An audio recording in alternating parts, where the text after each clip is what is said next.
съветници. Бях по-скоро продължение на други наши инициативи, на други точки в града, които ни поставяха такива къщи. Оказва се, че има голям интерес от страна на гражданите. Има къщи, които са вече близо над 2 години поставени, къщите са здрави, не са счупени, пазят се и самите граждани ги използват, като оставят в тях книги. Ние смятаме, че това е доста благородно и като традиция, ако можем да го направим. Нашата амбиция е да покрием възможно по-големи точки от града. Конкретно за тази кампания, която правим с колегите, си поръчали 4 къщи, две от които ще бъдат в едната етаж, другата е среща в парка в Изгрев. Също така е в Медиан, вчерите преди това ходите 4, понеже голямо комплекс, в момента се монтират точно 2. И живот и здраве след нова година и в парка в Славейков. Като са тези, които в момента с тази инициатива правим, амбициите ми, както казах, е да покрием възможно повече, включително и по населените места.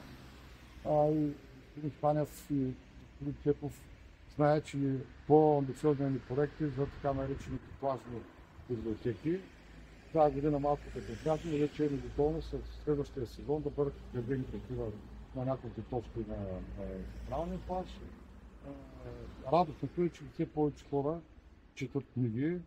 Инициативата, разбира се, ние не сме измислили. Ние знаете, че по целия свят има такива места.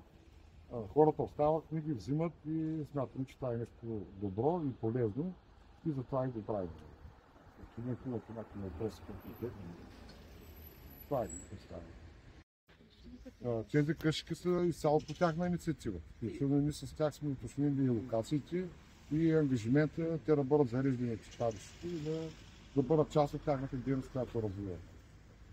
Просто се свързаха с нас и ние кликнахме и така. Мисля, че това е така трябва и да бъде.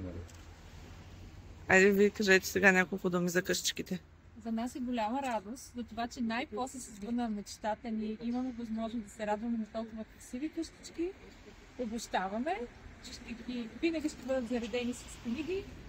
Каним всеки, който желае да си взима книжки, да ги прочита. Ако желае, може да остави и свои книги тук. И като цяло подкрепяме четенето, защото знаем колко е важно днес.